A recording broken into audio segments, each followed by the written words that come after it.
Hello everybody. As the title indicates, I have been making these. Croissant made from scratch. Something I've thought about doing many times over the years and never did try making my own puff pastry. I think it turned out quite well. I'll bring you in closer in a moment here when I try one of these.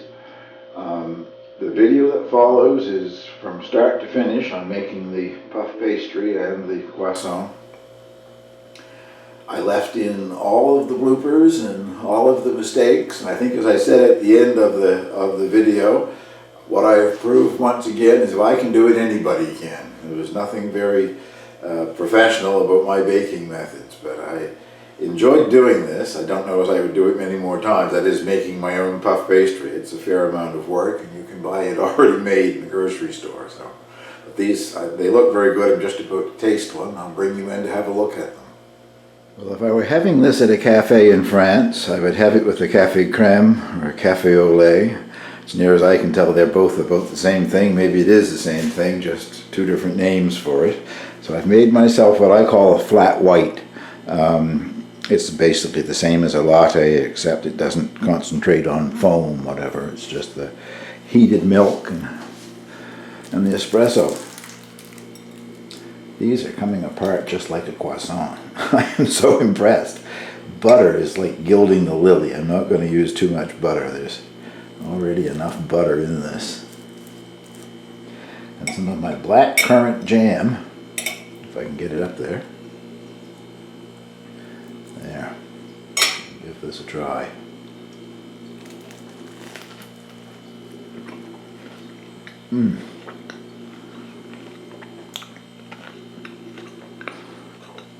Talk with a mouthful, but that is good, if I must say so myself.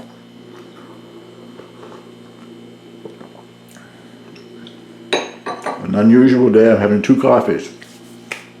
I usually only have a coffee with my breakfast, and after that it's tea, but I had to have a coffee with my first croissant.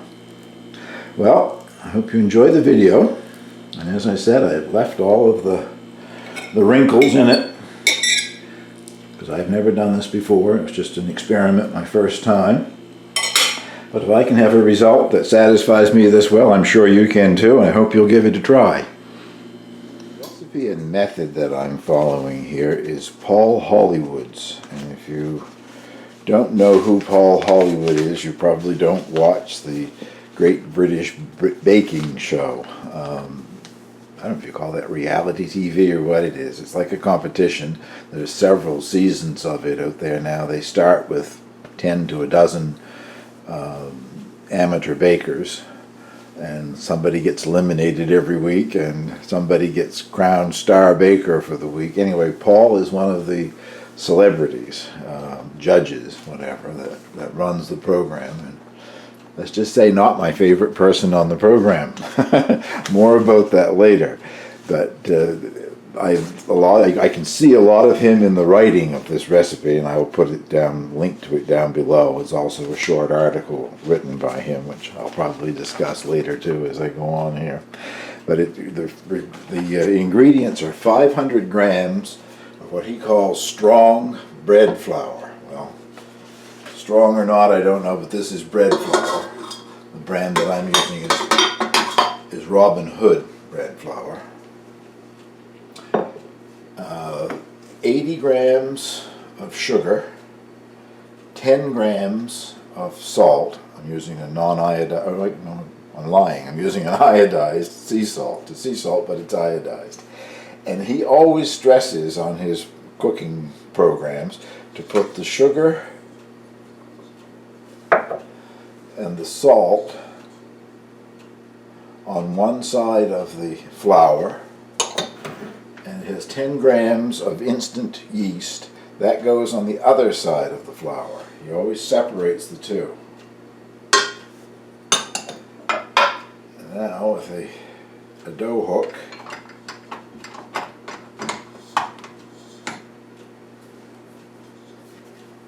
not used to using this stand mixer in this location. I can't find the different controls for it. To this you add 300 milliliters of cool water.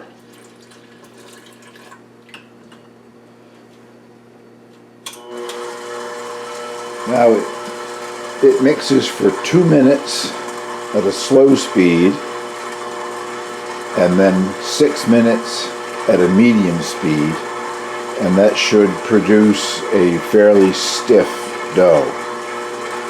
I'll bring you back after it has finished mixing. A heck of a racket, but this is about halfway through the 6 minutes of on medium speed, and the dough has come together nicely and is being kneaded very seriously. The dough has taken an awful beating. As I indicated, Paul is not one of my favorite television personalities. I just find him to be rude to the contestants. His sidekick is a lady called Mary Berry, and that is her actual name. As the English would say, she has a very posh accent. Paul is a professional baker, and I've seen him do programs on baking with Mary, and probably ones with just himself as well. But he is, give the devil his due, he is an excellent baker, knows what he's talking about. Mary Berry, as I said, with a posh accent, I don't know, Mary has never worked in a commercial bakery. She let know at one program that she studied at the Cordon Bleu in Paris. I just don't think, from seeing Mary and listening to her talk, I don't think Mary ever had to work for a living, is what I'm saying. But she is a delight. She makes the program, and unfortunately, I don't know how many seasons we are behind here in North America with the program, but I have read that the new or the latest season over in England, which may already be out for all I know, Mary is no longer there and Paul is still there, and somebody else has replaced Mary, so they replaced the wrong one in my opinion.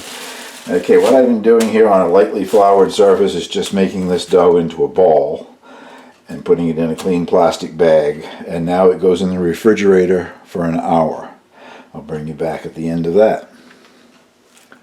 Now I'm going to beat the crap out of 300 grams of cold, unsalted butter. I don't know if you can see it or not, but there is a light rectangle drawn there. It's drawn on the other side of the parchment paper, but it shows through. It's roughly 19 centimeters wide by 40 centimeters long, and I'm supposed to get this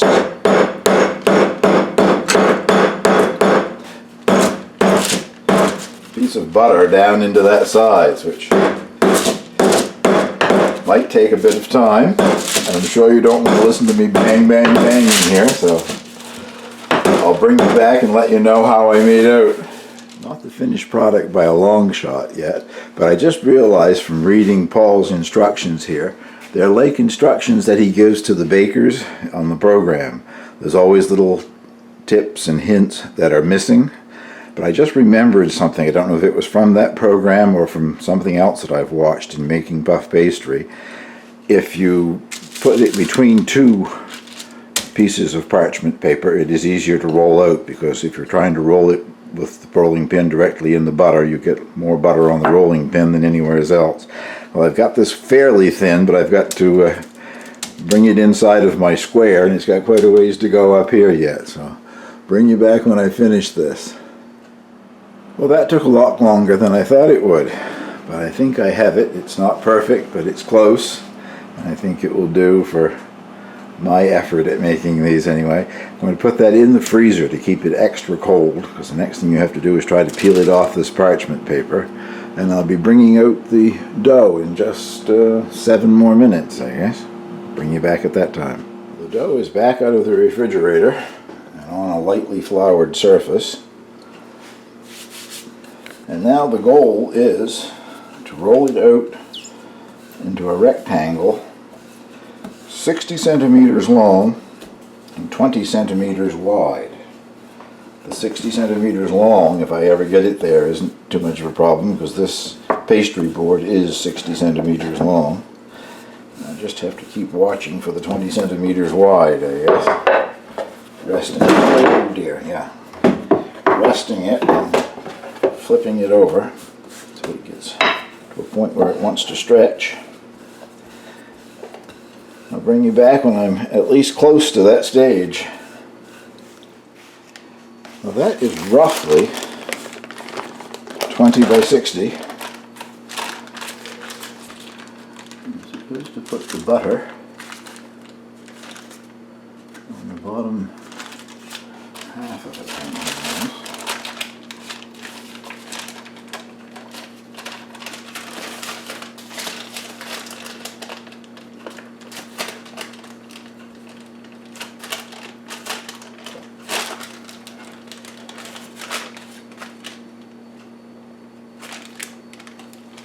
Ah, I broke my butter.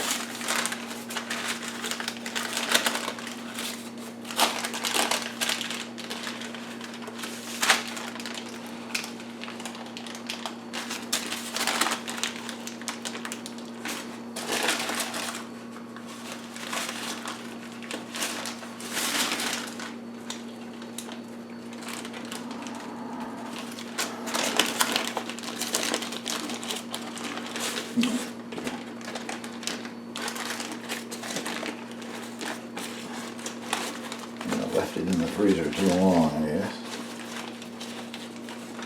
However.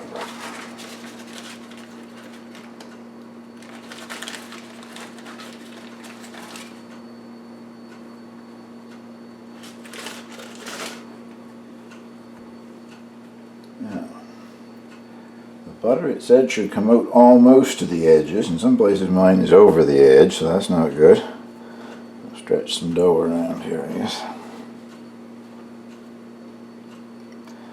My broken butter. Okay. Now the top piece is brought down over that piece. And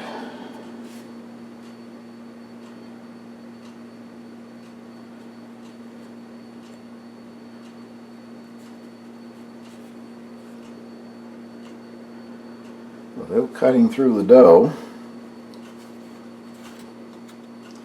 and making too much of a mess, this piece now gets placed on top here. After I went to all the trouble to make sure it was out to the edges. Oh dear.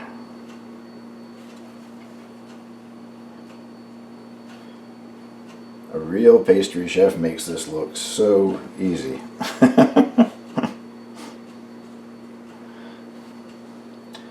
Now, butter, it said, should come out almost to all of the edges.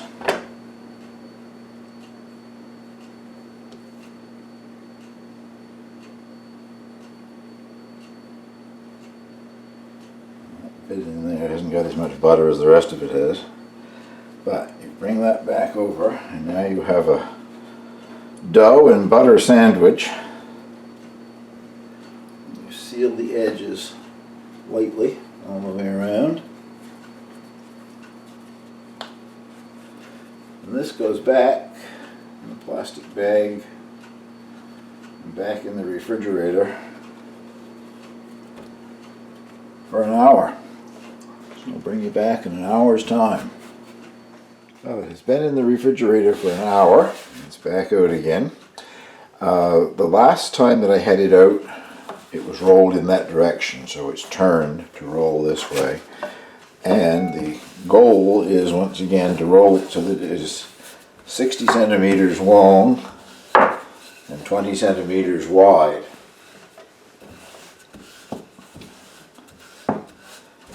Hopefully without squishing in too much butter out of it.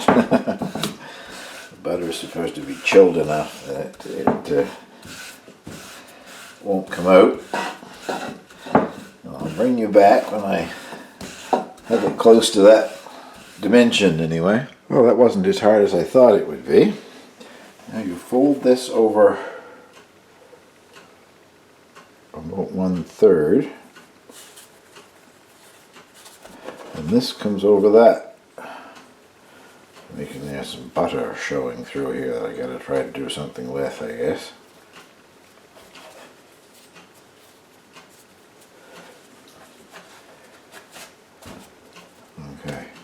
Every time you do this, it's called a turn. So I will turn this and roll it that way the next time. And get my butter concealed if possible. And this happens 2 more times. Right now it goes back in the fridge again for another hour, and you bring it out and do it 2 more times, an hour back in the fridge each time. So I'll probably bring you back and show you the final one.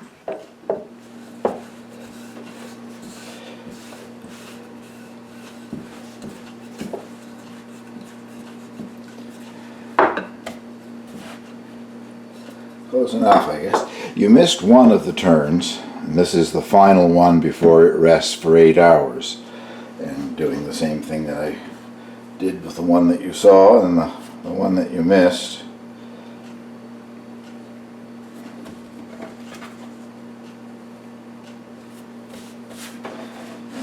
Turning it, it will be rolled that way the next time.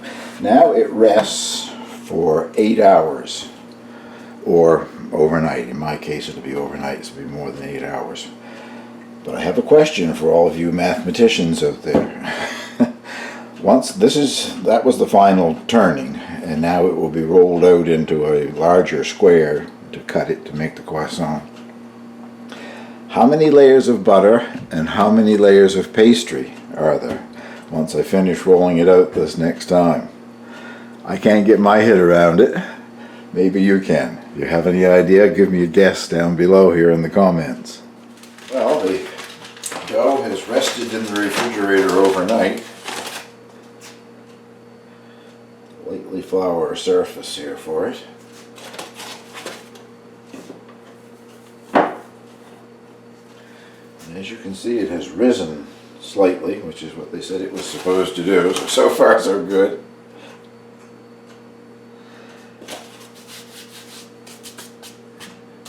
Now it gets rolled out into a larger rectangle than we've been rolling out previously. Close to 42 centimeters long and 30 centimeters wide. Got some air to roll out of it this morning, I guess. If you read the article that Paul Hollywood wrote along with this recipe, linked below as I've said, he has just returned, whenever he wrote the article, I think in 2015 or something like that, but he just returned from a trip to France, and he was disappointed with the quality of the bakeries that he found, and being honest about the whole thing, he said he also found some excellent bakeries, but he was surprised at some of the quality in some of the French bakeries. And it's one thing, unfortunately, I have to agree with him. And he didn't blame it on anything. I blame it on France joining the European Union. I traveled in France prior to the European Union, and of course all bakeries weren't equal even then, but there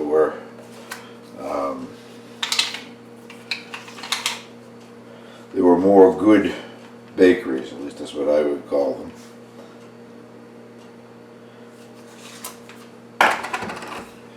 Prior to the European Union, there was a French law about bread, and any bakery to sell something and call it bread, it could only have 4 ingredients, and the ingredients were traditional 4 ingredients for making bread: water, flour, salt, and a leavening. I say a leavening rather than just yeast, because a lot of bread is made with like a sourdough culture. But if it had anything other than those 4 ingredients in it, a bakery could not call it bread. They could sell it, but they had to name it something else, and that's where names like brioche and that sort of thing come in. An enriched dough with eggs and cream and whatever you want to add. Well, the European Union did away with that. That law got surpassed by whatever law Brussels came out with, and so it is legal in France for a baker to call anything bread. There are still some wonderful artisanal bakers. Prior to the Union, there used to be a great deal of pride in being able to display a certain little badge type thing above your sign. Bakery, this bakery was certified artisanal. You probably still find that in some places, but they're rare. I've been in several excellent bakeries, but unfortunately there are bakeries that are quite similar to what you find over here. As long as it looks like bread, they'll sell it and people buy it. Well, I'll bring you back once I have this out to the required dimensions, and I'll move on from there. We're using my baking tray here as a straight edge. I've squared it off a little bit, taken off these edges, which you are supposed to do. Supposed that makes it easier for it to rise. And now cutting this approximately into two pieces. Well, definitely into two pieces, but they're approximately the same size.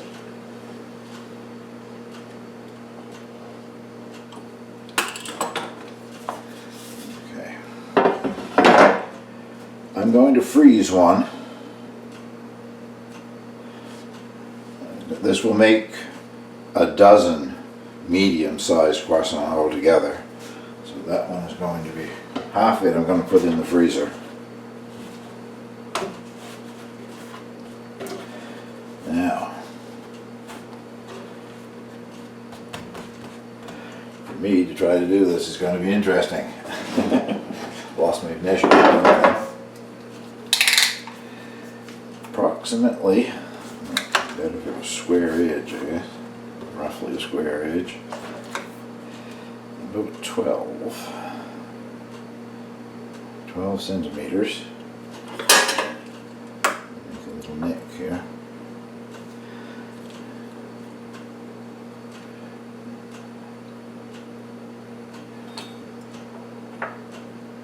These instructions aren't actually in Paul Hollywood's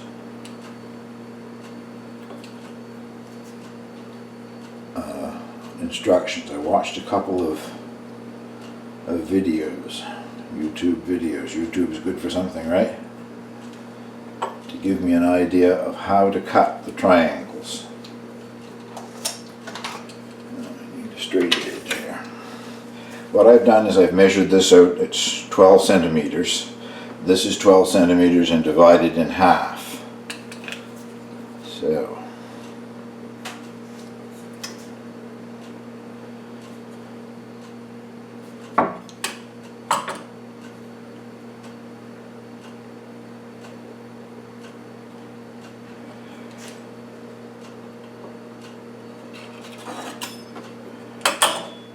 here's triangle number 1. And this will cut triangle number 2 if I can figure out how to do that.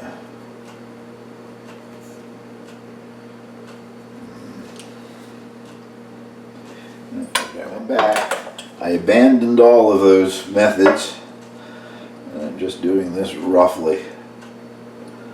And I'm going to be sort of rustic, I think. Not knowing exactly what I'm doing, I decided I better just try to make some triangles out of this.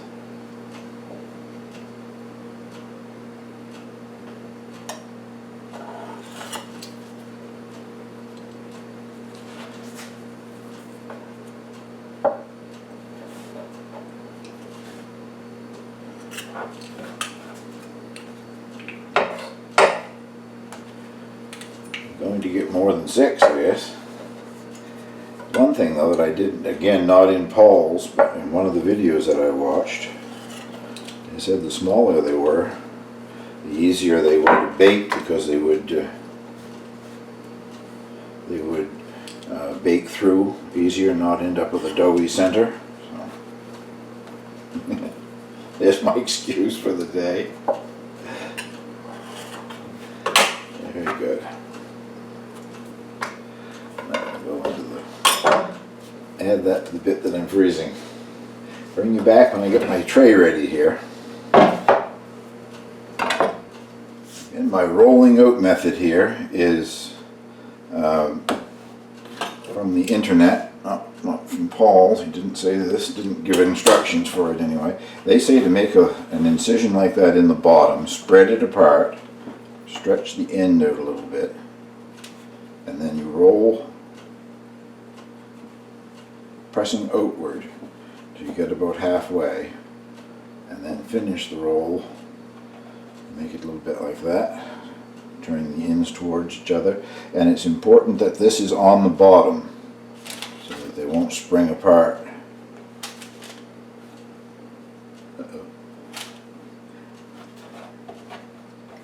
Mine are going to be odd sizes.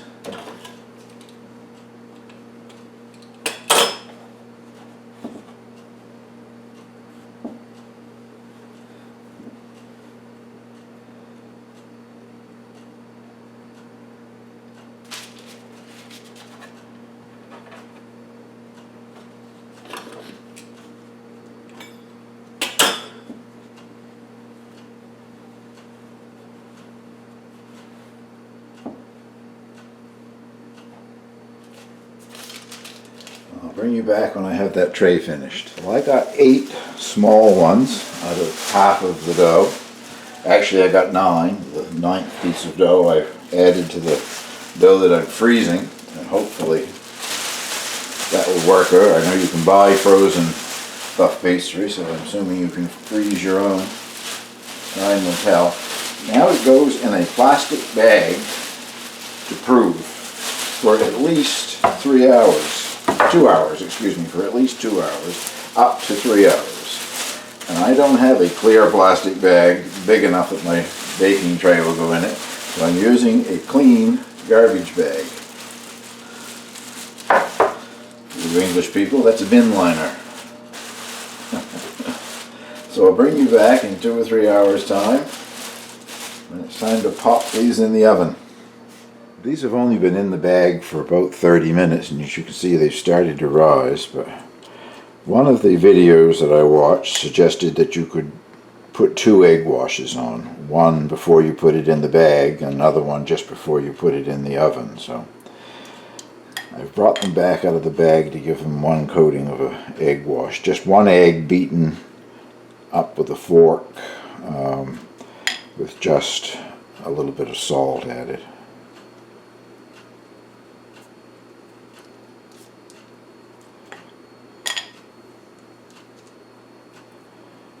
This is something I know I have seen Paul Hollywood do. It's double egg wash, so you get a darker brown.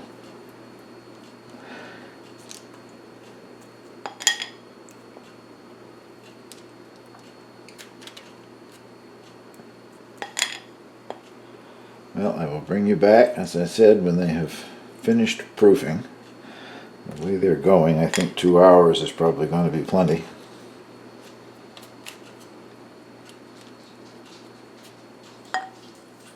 Well, they've had 2 hours in the garbage bag.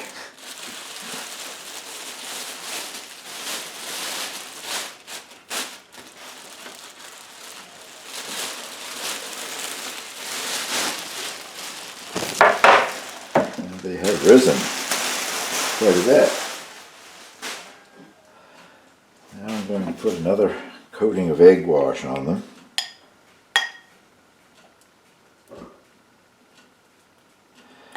And they are baked in a 200-degree Celsius oven.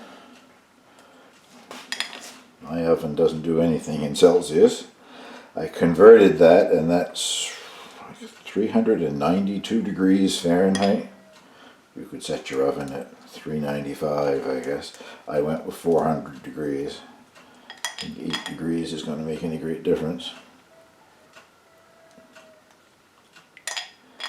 They're really puffed up. And I hope we get a crispy top and that they actually separate into some layers.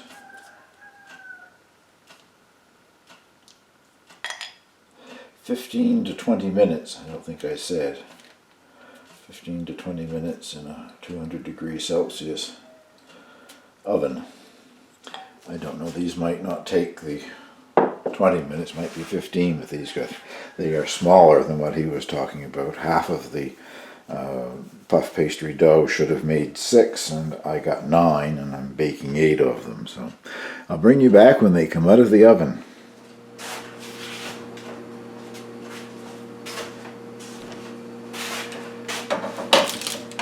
Well, there they are, fresh out of the oven, and they even look sort of like a croissant.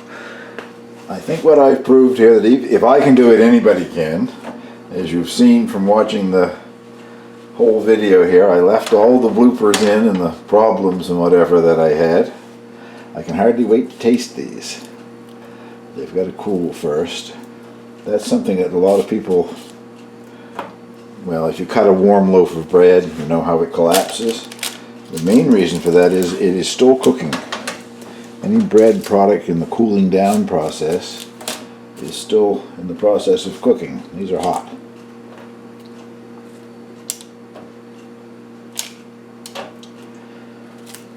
So you would have seen me at the beginning of the video when I tasted these things. At this point I haven't tasted them, but they look okay to me. So if I can do it, anybody can do it, I guess is what I'm saying here. Sort of zoom in on them a bit if I can, give you a better idea of what they're looking like. And I baked them for just 15 minutes at 400 degrees. Another 5 minutes, I don't know, they'd have been a lot darker for sure, so I stopped at 15 minutes.